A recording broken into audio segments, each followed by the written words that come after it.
전 세계에서 말씀을 가장 많이 암송하는 민족이 있다면 아마 유대인들일 겁니다. 유대인들은 아주 오래전부터 토라를 구약의 모세오경뿐만 아니라 여러 말씀들을 암송해오고 또 그 말씀들을 간직하며 지키며 살아왔어요.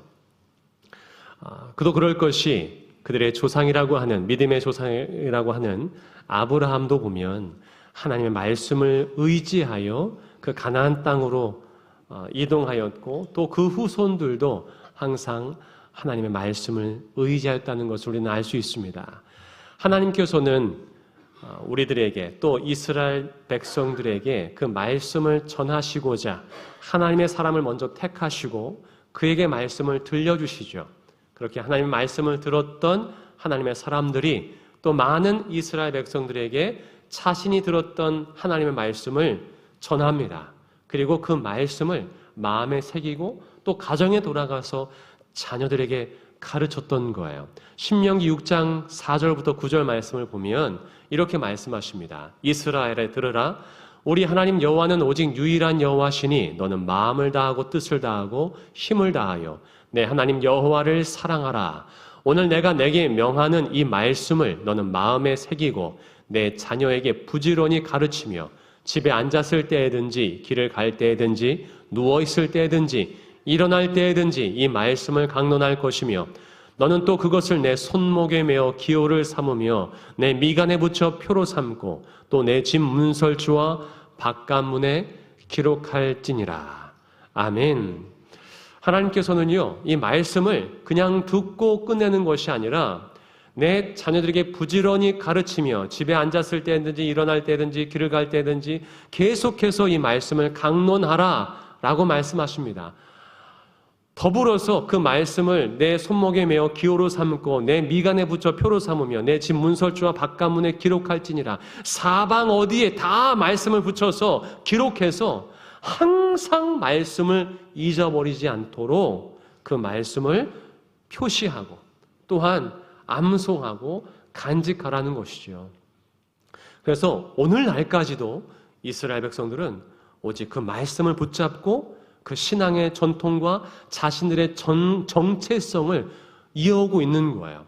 그래서 그 유다 백성들이 저 바벨론에 의해 무너지고 멸망당하고 포로로 끌려갔을 때에도 그들은 말씀만큼은 붙잡으며 살았습니다. 그래서 다시 고향에 돌아와서도 그 신앙의 전통을 이어갔던 것이죠. 나중에 헬라 제국 또 로마 제국의 식민지로 살았음에도 불구하고 그들은 그 말씀만큼은 저버리지 않았어요. 우상을 섬기지 않았습니다. 이후에 로마 제국에 의해 전 세계로 뿔뿔이 유대민족이 흩어지죠. 디아스포라라고 하는데요. 뿔뿔이 흩어졌어도 그들은 그 말씀만큼은 붙잡고 말씀을 따르는 삶을 이어갔어요. 1900년 동안 자신의 영토를 잃어버린 채 뿔뿔이 정말 이방인들처럼 살아갔지만 그들은 그 말씀을 붙잡고 의지하며 살았기 때문에 1900년이 지난 20세기 초에 세계대전이 끝난 다음에 영국에 의해서 영토를 회복했을 때 그들은 과거와 똑같이 여호와 하나님을 믿으며 말씀을 붙잡고 다시금 회복할 수 있었던 것이죠. 물론 오늘날 팔레스타인에서 벌이는 그들의 잔행을 우리가 인정하고 다 100% 용납하고 받아들일 수는 없지만 그들이 아주 오랜 역사 속에서도 말씀을 의지하며 신앙의 전통과 정체성을 지켜나갔던 것만큼은 우리가 도전받고 배워야 할 부분이라고 생각합니다. 그리스도인들도 마찬가지예요. 그리스도인들에게는 우리에게는 어떤 지켜야 할, 회복해야 할 영토는 없습니다. 하지만 지켜야 할 믿음의 가정은 있어요. 지켜야 할 믿음의 공동체 교회는 있습니다.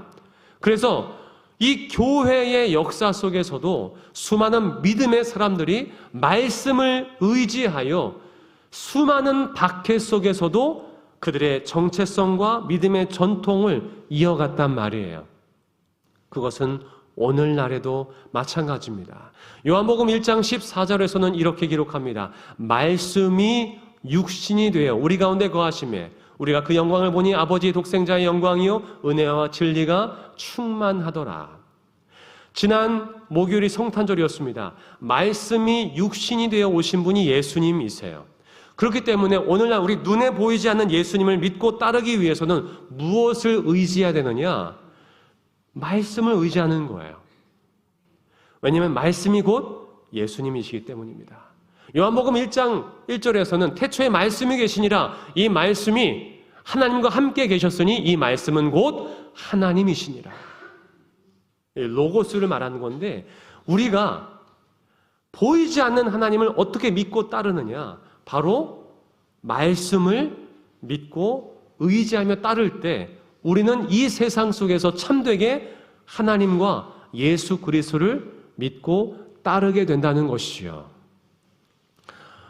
올해 2025년 우리 온양장로교회 모든 성도님들은 마태복음 7장 1절부터 14절까지의 말씀을 늘 암송하면서 그 말씀을 따랐는 줄 믿습니다. 이 말씀을 늘 마음에 새기며 살았기 때문에 그 어느 해보다 상대방 또 이웃들, 가족 안에서 비판하는 말, 상대방을 판단하는 말들이 줄었는 줄 믿습니다. 물론 완벽하게 우리가 어떤 사람들을 판단하거나 비난하거나 헤아리는 말을 하지 않을 수는 없어요.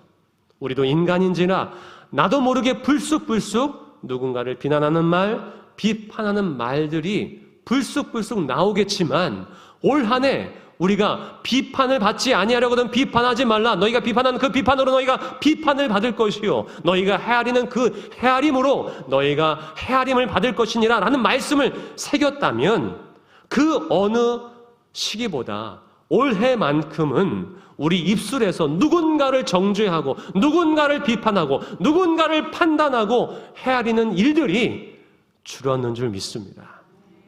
또한 구하라 그리하면 너에게 주실 것이요 찾으라 그리하면 찾아낼 것이요 문을 두드리라 그리하면 너에게 열릴 것이니 구하는 이마다 받을 것이요 찾는 이는 찾아낼 것이요 두드리는 이에게는 열릴 것이니라 라는 말씀을 우리가 암송하며 믿고 의지하였다면 그 어느 해보다 더 기도하는 그 시간들이 더 많았을 줄 믿습니다. 그래서 구하고 찾고 두드릴 때에 하나님께서 역사하셨던 일들이 그 어느 해보다 많았을 줄 믿습니다. 왜냐하면 우리는 말씀을 의지하며 살아가는 믿음의 사람들이기 때문이겠죠. 점점 아멘이 줄어들고 있어요. 또한 우리가 말씀을 의지하고 살았다면 그 어느 해보다 배려를 더 많이 했을 줄 믿어요. 그러므로 무엇이든지 남에게 대접을 받고자 하는 대로 먼저 너희가 남을 대접하라. 이것이 율법이요 선지자니라. 그렇기 때문에 이 말씀을 의지했다면 남에게 대접을 받고자 하는 대로 먼저 남을 대접했던 그런 한 해가 됐을 줄 믿습니다. 그리고 그 어느 해보다 좁은 길을 더 먼저 생각하고 고민하고 선택해서 결단해서 그 길로 향했던 해일 줄 믿습니다. 좁은 문으로 들어가라. 멸망으로 인도하는 문은 크고 그 길이 넓어 그리로 들어간 자가 많고 생명으로 인도하는 문은 좁고 길이 협착하여 찾는 자가 적음이라. 이 말씀을 의지하며 살았다면, 이 말씀을 마음에 새기며 살았다면 그 어느 해보다 정말 다른 때는 고민하지 않았던 고민들을 했을 거예요. 다른 해에는 아무런 망설임 없이 다른 많은 사람들이 가는 그 길로 휩쓸려 나도 갔을 텐데 올해만큼은 2025년만큼은 말씀을 의지하며 암송하며 그 말씀을 따르며 살았기 때문에 한 번 더 고민하는 거죠. 이것이 과연 주님께서 원하시는 길일까? 이것이 과연 생명의 길일까? 아니면 멸망으로 가는 길일까? 고민하면서 하나님, 비록 이 길이 힘들고 좁고 길이 협착하지만 이 길이 생명의 길이라면, 주님께서 원하시는 길이라면 이 길을 담대히 선택해 걸어 나가겠습니다. 주여 나에게 용기를 주시옵소서, 나에게 믿음을 주시옵소서 라며 기도하면서 담대히 그 길을 걸어간 줄 믿습니다. 그렇게 좁은 길일지라도 그 생명의 길로 걸어갔던 한 사람을 소개하고자 합니다. 예전에도 언급해드렸던 분인데요. 바로 올리버 에비슨이라는 사람입니다. 이분은 캐나다에서 태어나신 분이에요. 그리고 27살에 캐나다 가장 큰 명문대학이었던 토론토 대학 의과대학을 졸업합니다. 굉장히 공부를 잘했기 때문에 의과대학을 졸업했지만 이후 바로 그 약학대에서 출강을 했고요. 얼마 뒤에는 정교수가 됩니다. 그래서 학생들을 가르치는 의대 교수가 되죠. 그리고 개인 병원도 차렸어요. 그리고 의술이 뛰어났기 때문에 당시 토론토 시장의 주치의가 됩니다. 그리고 좋은 아내를 얻었고 새 자녀를 출산해서 모두가 부러워하는 성공 가도를 달렸던 사람이었어요. 그런 그가 32살에 한 강연장에서 어느 선교사님의 간증을 들어요. 선교사님의 선교 보고를 듣습니다. 그 선교 보고를 했던 선교사님이 누구였냐면 우리나라의 최초로 복음을 전했던 미국 목사님 언더우드 선교사님이었어요. 언더우드 선교사님이 1886년도에 제물포항에 도착해서 6년 동안 열심히 사역하다가 1892년도에 안식년차 미국으로 돌아왔거든요.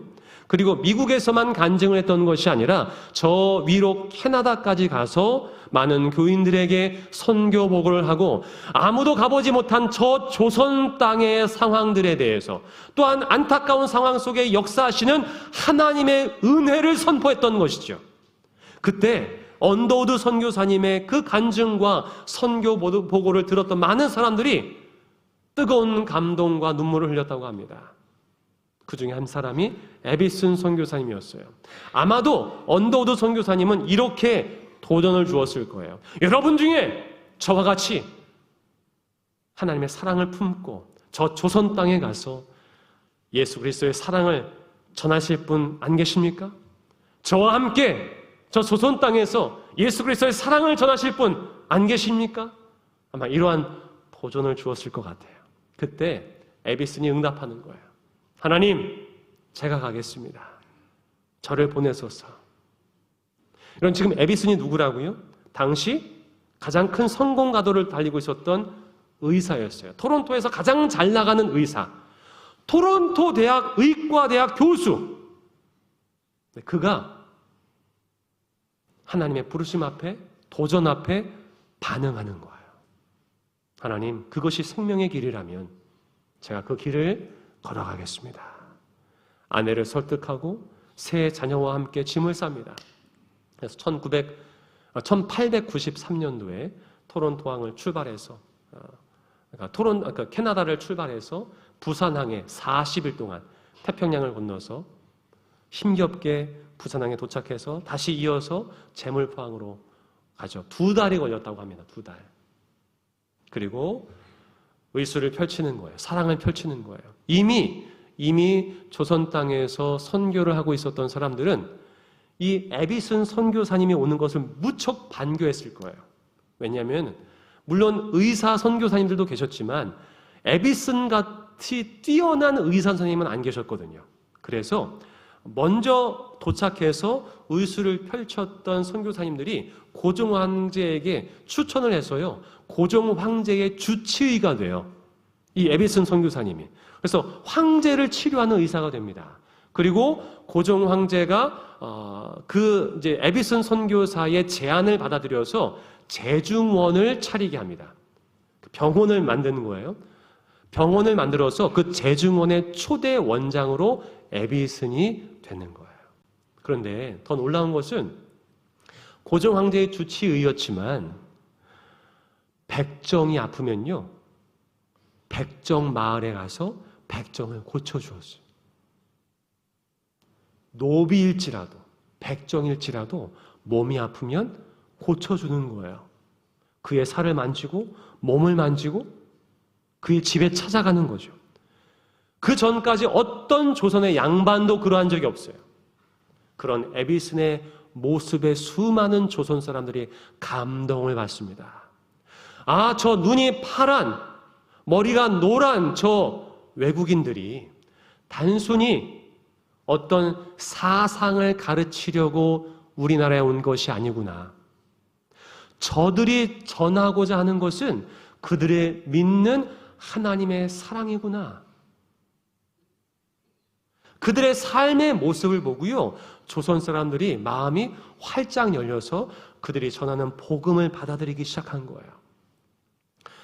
그리고 6년간 에비슨 선교사님도 사역을 하다가 다시 안식년을 맞이해서 고향으로 돌아갑니다. 캐나다를 돌아다니면서 간증을 했고요. 또 미국에 내려와서 간증 집회를 열었어요.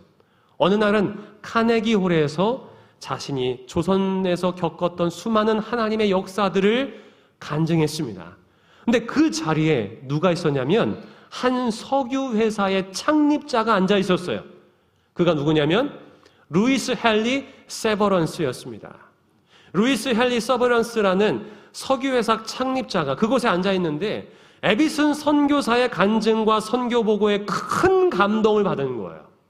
그래서 큰 금액을 쾌척합니다. 후원합니다. 그 금액이 10,000불이었어요. 10,000불. 오늘날의 10,000불, 물론 큰 돈이죠. 하지만 그 당시에 10,000불로 무엇을 할 수 있었냐면요, 우리나라 논 3,000마지기를 살 수 있는 돈이었어요. 물론 한 마지기가 얼마나 큰지를 아시는 분들은 와 하실 수 있어요. 평균 잡아 한 200평 됩니다. 논 200평. 그러니까 3,000마지기면은 얼마예요? 3, 2, 셀 수 없어요. 그러니까 한 마을 통째로 살 수 있는, 한 마을 논을요, 통째로 살 수 있는 돈이었다고 해요. 그러니까 어마어마한 돈이죠.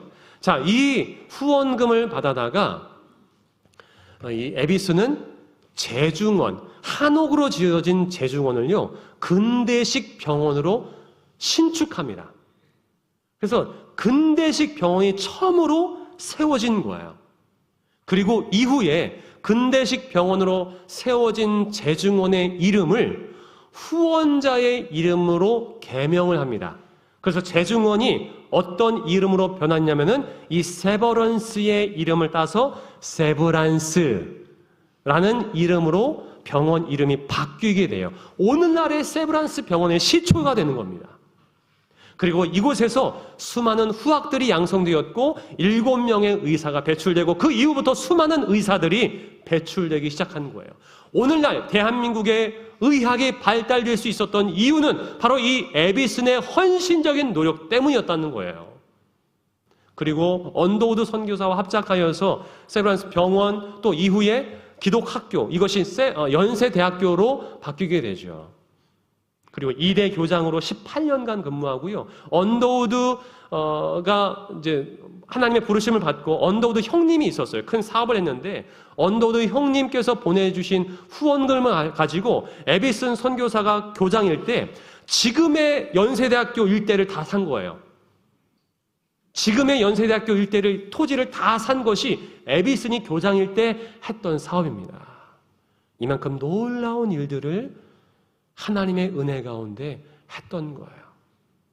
비록 캐나다에서 명성 있는 의사로 성공가도를 다니며 부귀와 영화, 명예를 누릴 수 있었지만 그 모든 것을 내려놓고 생명의 길, 또 생명을 살리는 길을 선택했을 때 하나님께서 이 조선 땅, 복음의 불모지였던 또 수많은 풍토병으로, 질병으로 수많은 사람들이 죽어갈 수밖에 없었던 이 땅에 놀라운 은혜와 역사를 베풀어 주신 것이죠.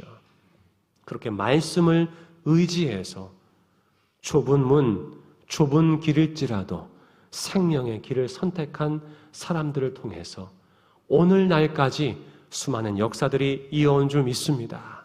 우리 교회에도 그렇게 믿음을 지키며 평탄한 길이 아닌, 넓은 길이 아닌, 비록 좁은 길, 좁은 문일지라도 생명의 길을 선택했던 수많은 분들이 여기 앉아 계세요. 그런 분들이 계셨기에, 그분들의 섬김이 있었기에 오늘날 우리 온양 장로교회가 있는 줄 믿습니다. 여기서 궁금한 점이 하나 있어요. 무엇이냐면 이 에빗은 선교사가 부르심을 받은 거지 그의 아내와 자녀들이 부르심을 받은 건 아니잖아요. 에빗은이 본인 혼자 좁은 길로 가겠다고 결단한 거지 그 가족들이 결단한 건 아니잖아요. 자, 그렇다면 그 가족들은 어떠했을까요? 에빗슨의 4자녀가 있어요. 그런데 4자녀 중에서 첫째 아들과 넷째 아들은 선교사가 됩니다. 아버지의 모습을 보고 나도 아버지처럼 살아야겠다. 아버지처럼 복음을 전하며 이웃을 사랑하며 하나님 말씀을 의지하며 순종하는 삶을 살아야겠다. 다짐하며 선교사의 길을 가요. 특별히 넷째 아들이 좀 똑똑했나 봐요. 그래서 아버지처럼 토론토 의과대학에 합격을 합니다. 그리고 졸업을 해서 의사가 돼요. 그리고 아버지처럼 캐나다에서 의사로서 살아가는 것이 아니라 아버지처럼 조선 땅에 와요. 조선 땅에서 의술을 가르치며 아픈 사람, 또 가난한 사람들의 의사가 되어주셔서 고쳐주죠. 그래서 20세기 초에는 물론 수많은 의사 선생님들이 계셨고 에비슨과 같은 좋은 선생님이 계셨지만 여전히 의료 환경은 좋지 않았어요. 그래서 아버지보다 먼저 일찍 죽습니다. 환자들을 고치다가 아버지보다 먼저 일찍 죽어요. 하지만 그의 후손들은 지금까지 믿음을 지키며 각자의 자리에서 하나님의 맡겨진 사명을 잘 감당하고 있다고 들었어요. 여러분들이 그렇게 비록 좁은 문, 좁은 길을 선택하여 갈지라도 하나님은 여러분들을 기억하셔서 여러분들의 자녀들을 또한 책임져 주실 줄 믿습니다. 또한 여러분들의 믿음을 본받아서 언젠가 여러분들의 자녀들마저도 그 뒤를 이어가게 될 줄 믿습니다. 우리가 앞으로도 어떤 갈림길이 있을 때 크고 넓은 길, 좋아 보이는 길도 있겠지만 주님께서 원하시는 길, 비록 좁고 협착할지라도 그 말씀에 의지하여 단호하게 또 담대히 생명의 길을 선택하고 걸어갈 수 있는 저와 여러분 될 수 있기를 주님의 이름으로 축복합니다. 그렇게 말씀을 의지하였던 한 해였던 것처럼 또 내년도도 계속해서 말씀을 암송하며 의지하며 순종하며 살아가는 우리 모든 온양 장로교회 성도님들 될 수 있기를 주님의 이름으로 축복합니다. 다시 한번 그 말씀을 또 생각하고 묵상하고 결단하면서 함께 찬양하겠습니다.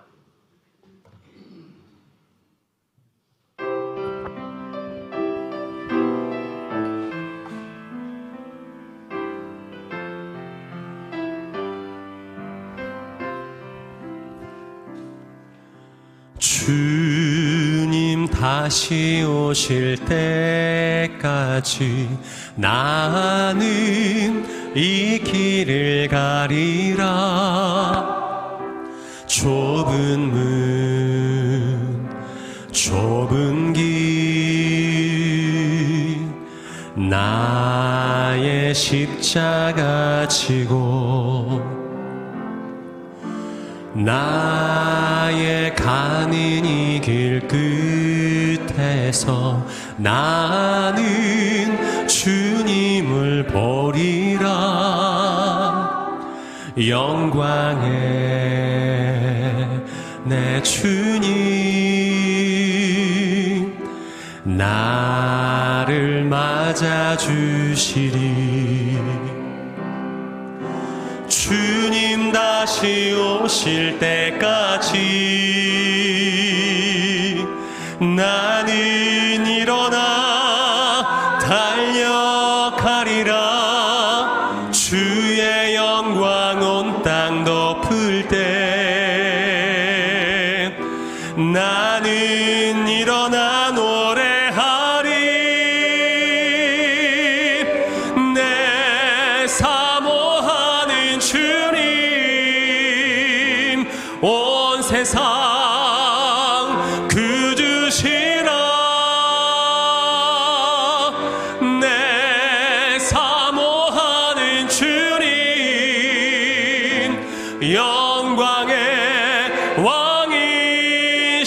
믿습니다. 우리 다시 한번 처음부터 고백합니다. 주님 다시 오실 때 나는 이 길을 가리라. 나는 이 길을 가리라. 좁은 문 좁은 길, 좁은 문 좁은 길, 나의 십자가 지고. 아멘. 나의 가는 이 길 끝에서 나는 주님을 보리라. 영광의 내 주님 나를 맞아주시리. 주님 다시 오실 때까지, 주님 다시 오실 때까지 나는 일어나 달려가리라. 주의 영광 온 땅 덮을 때 나는 일어나 노래하리. 내 사모하는 주님 온 세상 그 주시라. 내 사모하는 주님 영광의 왕이시라. 주님 다시 오실 때까지, 주님 다시 오실 때까지 나는 일어나 달려가리라. 나는 일어나 달려가리라. 주의 영광 온 땅 덮을 때 나는 일어나 노래하리. 나는 일어나 노래하리. 내 사모하는 주님 온 세상 그 주시라. 내 사모하는 주님 영광의 왕이. 내 사모하는 주님, 내 사모하는 주님 온 세상 그 주시라. 내 사모하는 주님 영광의 왕이시라.